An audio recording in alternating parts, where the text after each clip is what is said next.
ഷഹദ് റഹ്മാൻ മലപ്പുറത്തു നിന്നുള്ള വിവരങ്ങളുമായി ചേരുന്നു. ഷഹദ്, എന്താണ് മലപ്പുറത്തെ സാഹചര്യം? ശക്തമായ മഴയാണോ? മഴക്കെടുതി എത്രത്തോളം?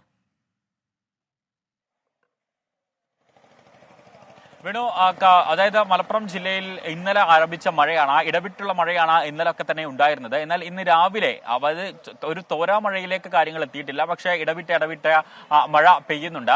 നിലവിൽ ഇപ്പോൾ നമ്മൾ നിൽക്കുന്നത് ഈ മഴക്കെടുതിയുമായി ബന്ധപ്പെട്ട ഒരു സ്ഥലത്താണ്. ഇപ്പോൾ അല്പസമയം മുൻപാണ് ഈ കളക്ടർ ബംഗ്ലാവിന് പിറകുവശത്തായിട്ട് ഇത്തരത്തിൽ മരം കടപുഴകി വീഴുന്ന ഒരു സാഹചര്യം ഉണ്ടായത്. ഇപ്പോൾ നമുക്ക് ദൃശ്യങ്ങളിൽ കാണാമെന്ന് വിചാരിക്കുന്നു.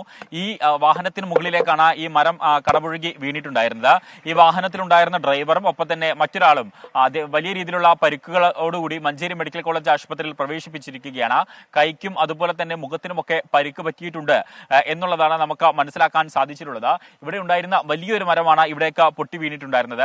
അതുപോലെ തന്നെ മറ്റിടങ്ങളിൽ, അതായത് വിവിധ ഇടങ്ങളിൽ ഇത്തരത്തിൽ മരം കടപുഴകി വീണ വലിയ രീതിയിലുള്ള അപകടങ്ങളൊക്കെ തന്നെ ഉണ്ടായിട്ടുണ്ട് എന്നുള്ളതാണ് ഏറ്റവും പ്രധാനപ്പെട്ട കാര്യം. ഈ കഴിഞ്ഞ മണിക്കൂർ, അതായത് രാവിലെ നേരം വെളുത്തതിന് ശേഷം വിവിധ ഇടങ്ങളിൽ നിന്നാണ് ഇത്തരത്തിൽ ഈ മരം കടപുഴകി വീണതുമായി ബന്ധപ്പെട്ട വാർത്തകളൊക്കെ തന്നെ വരുന്നത്. അല്പസമയം മുമ്പാണ് ഓടിക്കൊണ്ടിരിക്കെ സ്വകാര്യ ബസ്സിന് മുന്നിലേക്ക് ഇത്തരത്തിൽ മരം കടപുഴകി വീഴുന്ന ഒരു സാഹചര്യം ഉണ്ടായത്.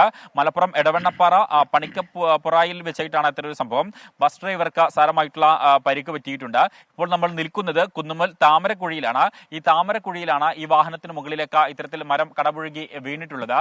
പ്രത്യേകിച്ച് ഇന്ന് ഈ അവധി ദിനമായതുകൊണ്ട് തന്നെ ഈ കൂടുതൽ ആളുകൾ ഈ ജലാശയങ്ങളിലേക്ക് മറ്റും ഇറങ്ങുന്ന ഒരു സാഹചര്യം ഉണ്ടാകും. അല്ലെങ്കിൽ ഈ ഇൻസ്റ്റഗ്രാമിലും അതുപോലെ തന്നെ ഫേസ്ബുക്കിലും ഒക്കെ വൈറലായിട്ടുള്ള ഇടങ്ങളിലേക്കൊക്കെ പോകുന്ന ഒരു സാഹചര്യം വലിയ രീതിയിൽ മലപ്പുറത്തുണ്ട്, പ്രത്യേകിച്ച് ഇത്തരത്തിലുള്ള സ്പോട്ടുകളിലേക്ക്. ഇപ്പോൾ ഇത്തരം ജലാശയങ്ങളിലേക്കൊന്നും പോകരുത് എന്നൊരു നിർദ്ദേശമാണ് പ്രധാനമായിട്ടും ജില്ലാ ഭരണകൂടം നിർദ്ദേശിച്ചിട്ടുള്ളത്. എന്തായാലും തുടർച്ചയായിട്ട് മഴ പെയ്യുന്നുണ്ട്.